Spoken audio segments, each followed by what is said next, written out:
Today, I'm going to be talking about leads. However, it might not be the conversation that you're used to hearing people talk about. When you hear leads, most people talk about generating leads, what platforms to use, how many times to post, where should I be running ads, what should my ad spend be. But that is not what I'm focusing this conversation on. I want to talk about the key to booking more events when it comes to leads, and that is follow up. Also, nurturing the leads. And this is a conversation that I feel like is not talked about enough. Everyone works so hard on putting content out, making sure you're sharing pictures and video clips of events, and you're doing things to generate a buzz and to generate leads. All of that hard work, you hear me say a lot of times about time, energy, effort, and money. You're doing those things. However, when the leads come in, are you spending the time and effort that you should be on nurturing them and following up with leads? So let's dive in a little bit more detail.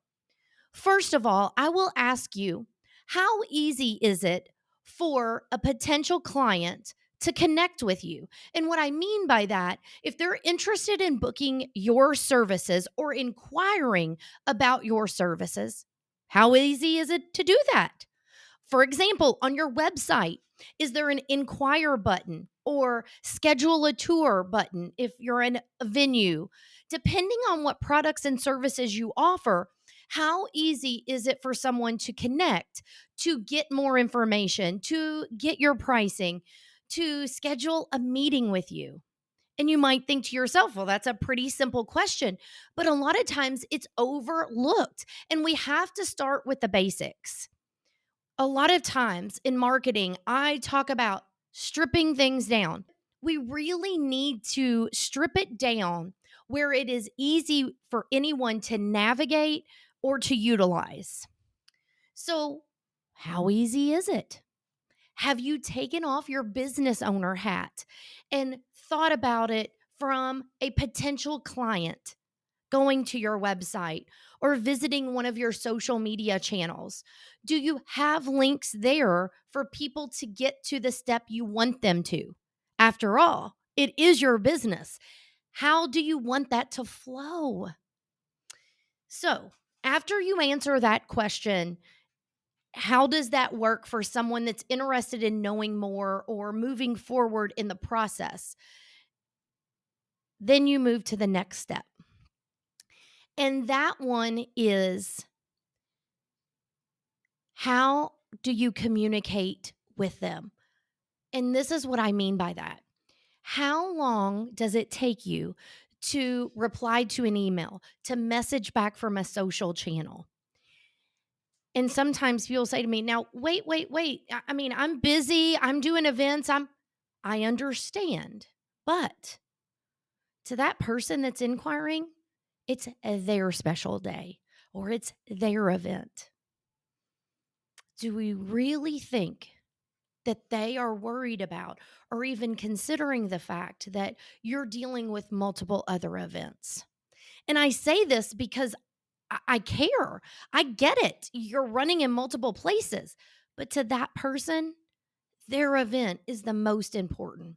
So, a lot of times when I have discussions, when I'm coaching or consulting with wedding professionals, one of the first questions I ask, what's your response time? If someone inquires, how long does it take you to get back? And this is why it's so important. How quickly are your competitors replying? Because if people are reaching out, most of the time you will find engaged couples reach out to a few different vendors in a category that they're potentially interested in meeting with, having a conversation with, taking that next step to learn more before they make their decision.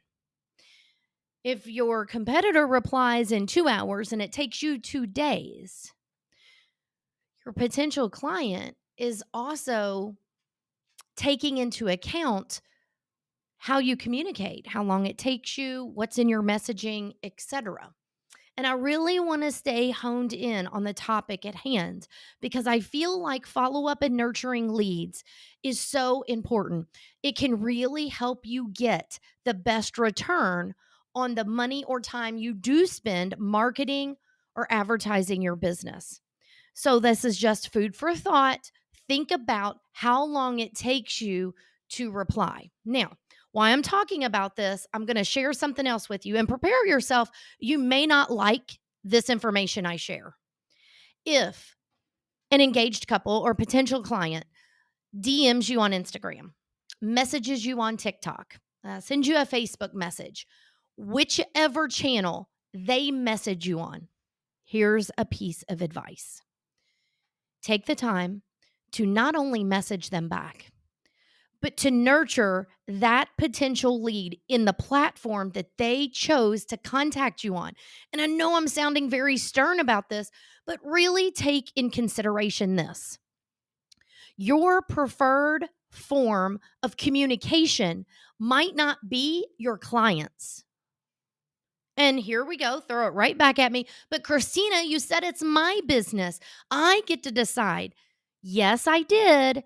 However, when someone is making contact with your business, if they choose to message you through Facebook, to DM you in Instagram, please do not just send a message that says, send me an email to so and so at blank.com. And far too often, I have witnessed this. I've had it happen to myself. And I might not think so much about it. But for those who don't use email communication like the rest of us, who prefer text messaging over phone calls, you're going to see where I'm going with this. Just take the time to nurture the lead in the platform it came in. Just a small piece of advice there that I would encourage you to take seriously and not just push them directly into the way you want to communicate.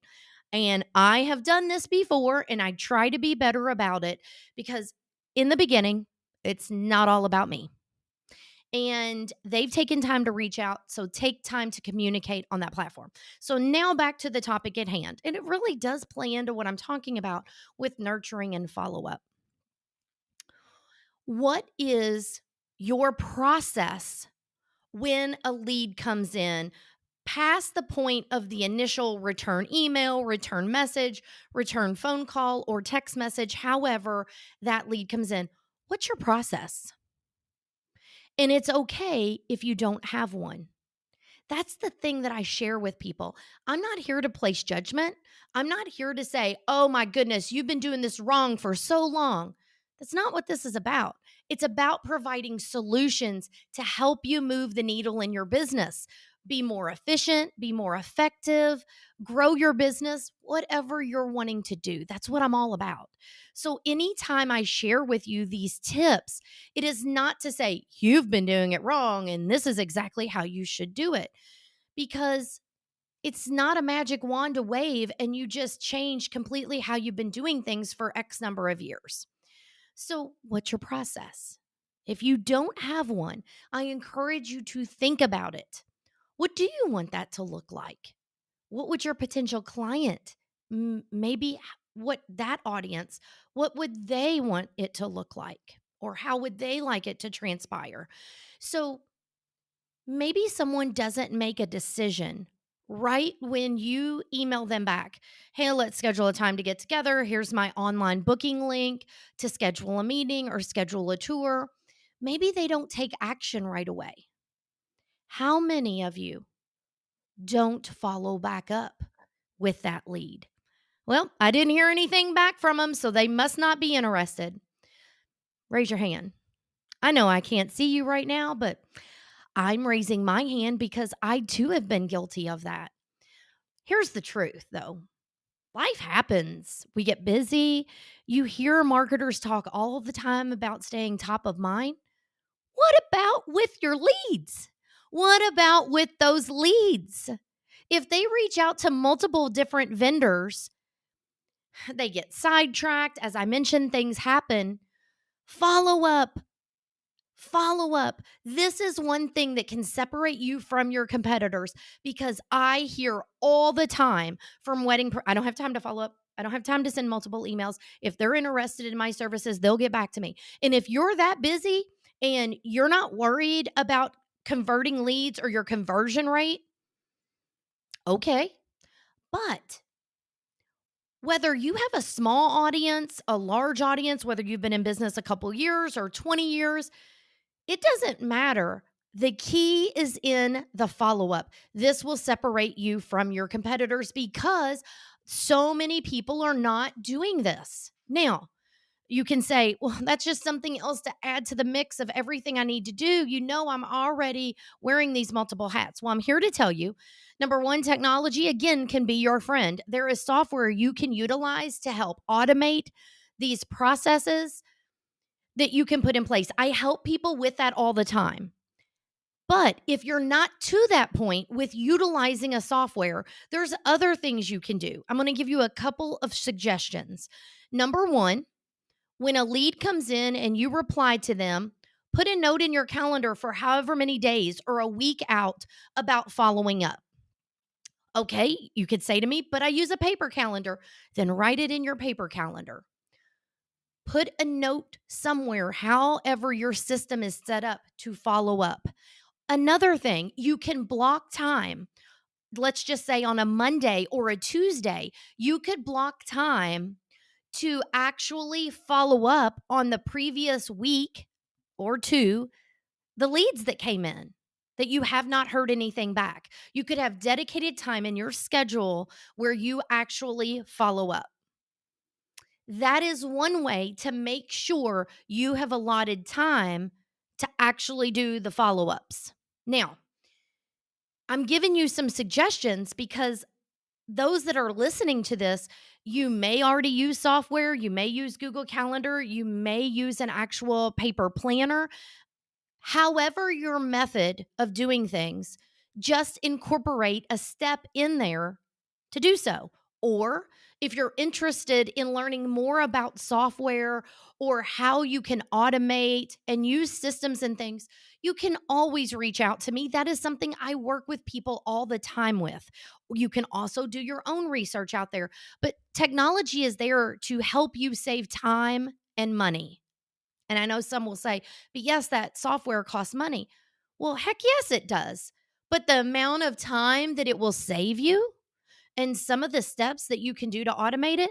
But back to the topic at hand, I want you to make sure you realize so many people focus a lot of their energy on actually generating the leads. But when they come into their business, they have nothing in place to nurture them through the process, to have a process, or as some of us refer to, through the sales funnel to move them from just a lead to a warmer lead, converting them to a booked event or a sale. And in my opinion, because of how much energy and effort and probably money goes into the marketing side of it, you owe it to yourself and your business to spend the time nurturing and following up on those leads. And again, I'm here to tell you with full transparency, we all get busy. We all have the best of intentions. But this is something that you can do to get actual results just by communicating.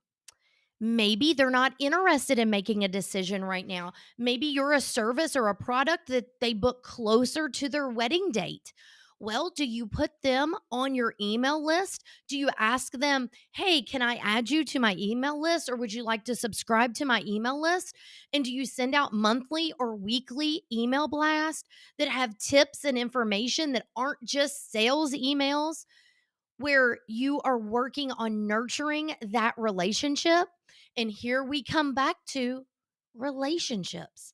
I've said it time and time again. People want to do business with people. And when you nurture and just work on building a relationship, building your know, like, and trust factor with a lead, the conversions happen a lot easier. I don't want wedding professionals to miss out on the opportunity to book events that are leads, especially from content that they've put together, they've posted out there, they've been seen at wedding shows, at networking events, but because they have nothing in place to make sure that they follow up with leads that come in, that is a missed opportunity that honestly shouldn't happen. And that's exactly why I wanted to take on this topic. I hear so much about things that you can do to generate leads and generate sales, but let's talk about nurturing our audience, our followers, our email list to make the conversion rate go higher just with communication, just with follow up. I hope this topic helped you maybe open up some ideas or some ways that you can communicate with potential leads in a way to help convert them into actual booked events for your business. If you haven't already joined my free Facebook group, please do so. You will find the link below this or with this video where I share in that group additional resources, tips, strategies, all kinds of information, as well as software that is available to help you in your business. Until next time, take care.